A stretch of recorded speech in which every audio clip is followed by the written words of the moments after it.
This is someone 48-year Libyan male patient presented with acute onset of severe chest pain. And he is very high in government. At that time, there was 2 government in Libya. So after, he has also abdominal distension, diarrhea, and repeated vomiting. So I've told him, well, do emergency CT scan and see what is going on. It looked like a dissection. He also known to have a high blood pressure and absent bowel sound and weak bilateral femoral pulses. So this was the working diagnosis. So he done a CT scan in Libya, which showed that there is a dissection in the aorta, which started to flap immediately at subclavian level. It goes all the way down to the aorta, all the way. You can see the true lumen is the smaller lumen. And at some stage around the celiac artery, the true lumen totally collapses. So it gets it back to zero. It's not unoccluded, but it collapses completely. And one of the kidneys is being shut off, and some of the mesenteric vessel also is being cut off from the false lumen. So he's not perfusing his abdomen. So he get a necrotic left kidney, and he also got bowel, which is absent, and told him, well, you need to do a TVAR urgently, but there wasn't availability of doing TVAR in Libya at that time. So he sent him by helicopters to Cairo. This is a dissection flap. You can see the distance between the dissection and the subclavian is around 3 centimeters, sorry. So decision here was I need to extend with debranching, but he sent him by helicopter to me in such a bad situation, and he went to ICU. And because he's high in the government, he insisted that his 2 bodyguards to be in ICU. So he insisted this. So that was a problem. I couldn't find the hospital to agree to do that. So if you go dissection, usually it's in the middle layer of the aorta. As we all know, this is the indication. He's definitely a complicated dissection. He has left renal infarction. He has mesenteric ischemia.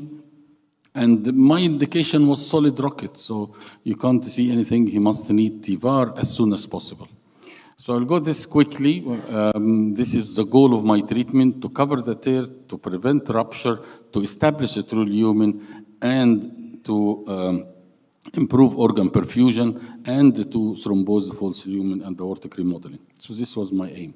So I thought, well, I will go to zone, I will cover subclavian, I will cover the left common carotid, so I need to do debranching. At that time, he had a big abscess in the neck. I used to do carotid to carotid subclavian bypass. And then I can cover subclavian common carotid without problem.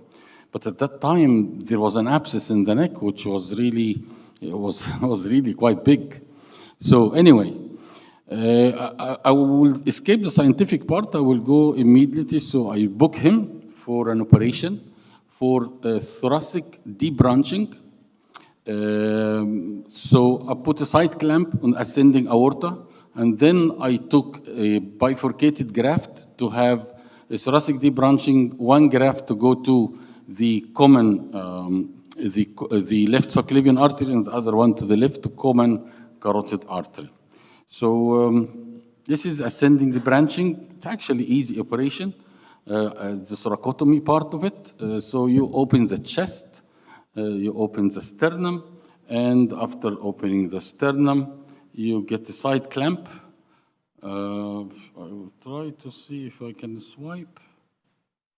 So, okay. Can you start the video at the middle? Okay, it doesn't work. Fine. So, yes, here it is. So you can do median sternotomy, side clamp, you get a bifurcated graft, and then you can tunnel your graft to avoid the neck abscess.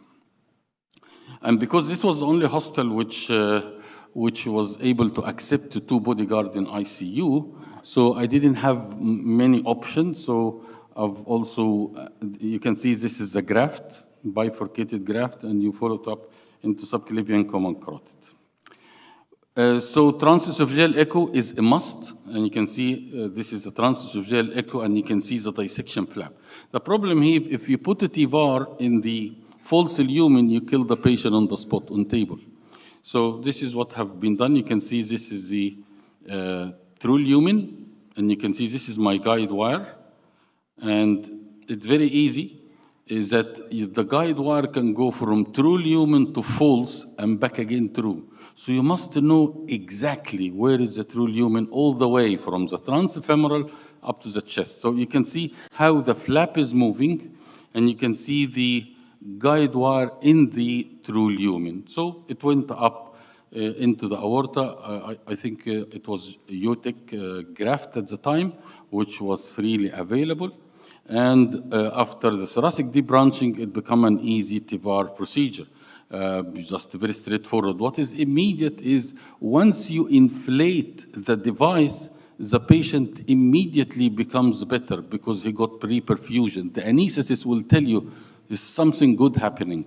It right away, all the blood pressure, perfusion, kidney perfusion to bowel, all back to normal. And this is the beauty about this life-saving procedure, in my opinion.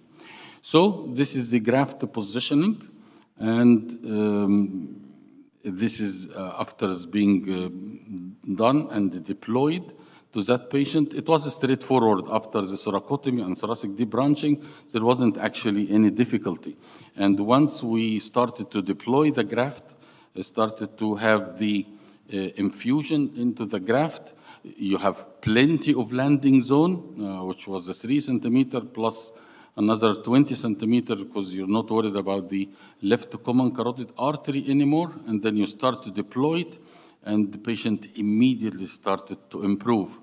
What is strange was he wanted the 2 bodyguards to come to the theater, tell him this is too much. So let them be outside. You are in safe hands. We're not in Libya. And it went well after that. So